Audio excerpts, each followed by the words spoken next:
Hallo liebe Hungrige, diese käseüberbackenen Blumenkohlbällchen sind ein extrem leckerer vegetarischer Snack, können aber genauso gut als Beilage serviert werden oder vielleicht zusammen mit Kartoffeln oder Reis auch ein Hauptgericht sein.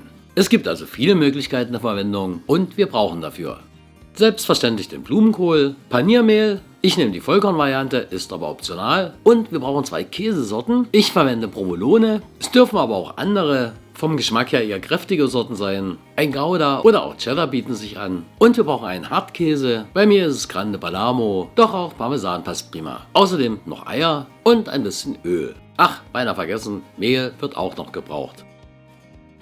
Zuerst putzen und waschen wir den Blumenkohl und zerteilen ihn dann in mehr oder weniger kleine Röschen. So, und wenn dann manche Röschen noch einen längeren Strunk haben, dann kürzt den ruhig ein bisschen. Wer möchte, kann sie allerdings auch dran lassen. So, die Röschen geben wir dann auf einen Teller und diesen erstmal kurz in die Mikrowelle, und zwar für ca. 4 Minuten bei 700 Watt, aber ihr habt ja auch ein bisschen Spielraum, und wer keine Mikrowelle hat, lässt sie dann einfach später ein bisschen länger im Ofen. In der Zwischenzeit bereiten wir mal ein Backblech vor, tröpfeln ein bisschen Öl darauf und verteilen es dann auf dem Backblech. Wir reiben das also einfach mit einem Stück von der Küchenrolle flächendeckend dünn damit ein.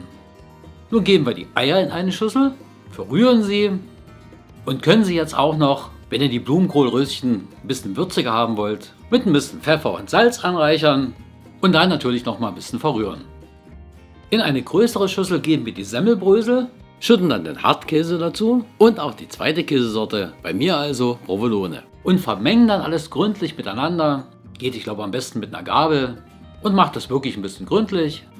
Ja, und dann geht's los mit dem Panieren. Die Röschen zuerst in Mehl wenden, dann in das verquirlte Ei geben, wieder gründlich daran wenden und abschließend mit der Semmelmehl-Käsemischung überziehen. Dann aufs Backblech legen, und so verfahren wir natürlich auch mit allen anderen Röschen. Ein Hinweis noch: Nehmt die eine Hand zum Wenden in den trockenen Zutaten und die andere zum Wenden im Ei. Andernfalls werdet ihr nämlich feststellen, dass die Eimasse durch Mehl und Semmelbrösel immer dicker wird. Und so bestücken wir also nacheinander das ganze Backblech. Haben wir dann alle panierten Blumenkohlröschen darauf verteilt, nehmen wir das Öl und träufeln das über die Röschen, so dass auch jedes etwas abbekommt, und dann ab damit in den Ofen. Gebacken wird jetzt für 25 bis 30 Minuten. Bei mir reichten, weil ja vorher schon in der Mikrowelle gewesen, 25 aus. Die Temperatur liegt bei 210 Grad, Umluft 190.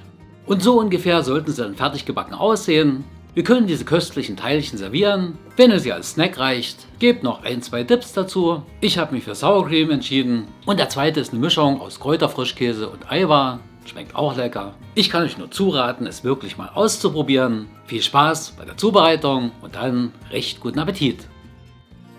Falls aber bei euch doch lieber einen Braten geben soll und als Dessert vielleicht ein leckeres Eis, dann schaut euch doch diese Videos an. Bis zum nächsten Mal. Tschüss, bye bye.